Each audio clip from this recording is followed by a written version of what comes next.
Summer வரப்போது. So garden வேலைலாம் ஆரம்பிச்சிட வேண்டியதுதாங்க. Garden அப்படின்னாலே வருஷம் வருஷம் கண்டிப்பாக இதை பண்ணியே ஆகணும் அப்படின்னு சொன்னாங்க. என்னன்னு தெரிஞ்சுக்கிறதுக்கு முன்னாடி நம்மளோட கார்டனில் வச்ச டுலிப் செடியோட அப்டேட்டை பார்த்துடலாம். பாருங்க, நம்மளோட டுலிப்ஸ் எல்லாமே வந்து பூத்து அவ்வளோ அழகாக இருக்குது. நான் ஒயிட் அண்ட் பிங்க் ரெண்டும் வச்சுருந்தேன். ஒயிட் நிறைய வரல, பிங்க் மட்டும் எல்லாமே வந்து இருந்துச்சு. பார்க்கவே அவ்வளோ அழகாக இருந்துச்சுங்க வாசலில்.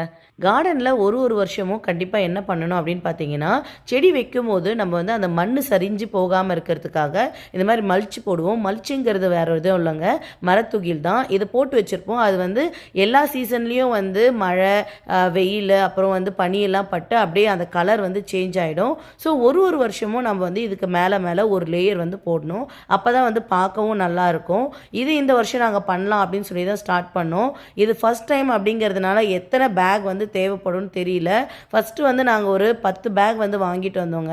ஒரு பேக்காக பிரித்து கொட்டி ஸ்ப்ரெட் பண்ண ஆரம்பித்ததுக்கு அப்புறம் தாங்க தெரிஞ்சது 10 பேக்லாம் வந்து பத்தாது அப்படின்னு சொல்லிட்டு. சரின்னு சொல்லிட்டு என் ஹஸ்பண்ட் ஒரு 4-5 பேக் வந்து எக்ஸ்ட்ரா வாங்கிட்டு வந்து வீட்டோட ஒரு சைடு ஆஃப் கார்டன் மட்டும் நாங்கள் வந்து போட்டு ஃபில் பண்ணோம். பாருங்கள், ஃபில் பண்ணதுக்கப்புறமா எவ்வளோ அழகாக வந்து இருக்குது. சரிங்க, இதே மாதிரி இன்னொரு வீடியோவை நாளைக்கு பார்க்கலாம்.